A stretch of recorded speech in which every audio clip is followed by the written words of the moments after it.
Hello అండి. Welcome to my channel A to Z Telugu tips. ఈరోజు మన వీడియోలో సొరకాయ టమాటా పచ్చడిని ఎలా చేసుకోవాలో చూపించబోతున్నాను చూడండి. ఈ సొరకాయ టమాటా పచ్చడి వేడివేడి అన్నంలోకి నెయ్యి వేసుకొని తింటే చాలా టేస్టీగా ఉంటుందండి.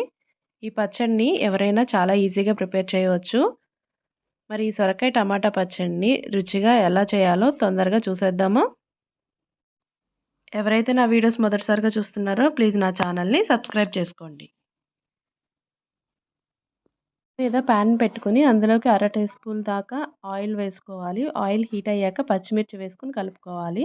పచ్చిమిర్చి ఆయిల్‌లో వేయించేటప్పుడు కట్ చేసి వేయించుకోవాలండి. లేదంటే పేలిపోతాయి. పచ్చిమిర్చి వేగిన తర్వాత ఒక ప్లేట్‌లోకి తీసుకొని పక్కన పెట్టుకోవాలి. సొరకాయ ముక్కలను బట్టి పచ్చిమిరపకాయలు అనేవి తీసుకోవాలి. నేను ఒక 12 పచ్చిమిరపకాయలు తీసుకున్నాను.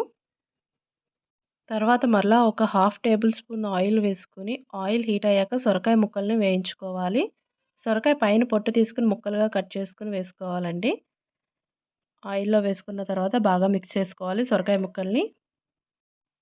సొరకాయ ముక్కలు వేసిన తర్వాత టమాటా ముక్కలు కూడా కట్ చేసుకొని వేసుకోవాలి. నేను ఒక కప్పు సొరకాయ ముక్కలకి 4 పెద్ద టమాటాలు తీసుకున్నాను. టమాటా ముక్కలు కూడా వేసిన తర్వాత బాగా మిక్స్ చేసుకోవాలి.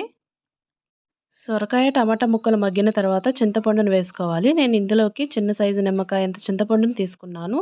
మీరు కూడా మీరు తీసుకున్న సొరకాయ ముక్కల క్వాంటిటీని బట్టి చింతపండు అనేది తీసుకోవాలి. సొరకాయ ముక్కలు వేడిగా ఉన్నప్పుడే చింతపండును వేసుకుంటే మెత్తబడి గ్రైండ్ చేసుకోవడానికి ఈజీగా ఉంటుంది. చింతపండును వేసిన తర్వాత బాగా కలుపుకోవాలి. సొరకాయ, టమాటా ముక్కలు వేగిన తర్వాత స్టవ్ ఆఫ్ చేసుకొని మిక్సీ జార్ తీసుకొని ముందుగా వేయించి పెట్టుకున్న పచ్చిమిర్చిని జార్లో వేసి అలాగే చింతపండు, వెల్లుల్లి రెబ్బలు ఒక 6, జీలకర్ర ఒక స్పూన్, ఉప్పు రుచికి సరిపడా తీసుకొని గ్రైండ్ చేసుకోవాలి.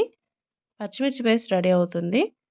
తర్వాత వేయించి పెట్టుకున్న సొరకాయ, టమాటా ముక్కల్ని కూడా పచ్చిమిర్చి పేస్ట్‌లో వేసి గ్రైండ్ చేసుకోవాలి.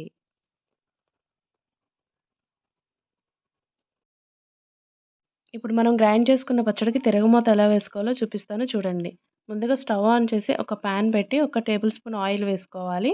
ఆయిల్ హీట్ అయ్యాక ఎండుమిర్చి కొద్దిగా, మెంతులు అలాగే ఆవాలు కొద్దిగా, జీలకర్ర వేసుకొని స్టవ్ ఆఫ్ చేసుకున్నాక కరివేపాకు వేసుకోవాలి. ఇలా చేస్తే తిరగమాత రెడీ అవుతుంది.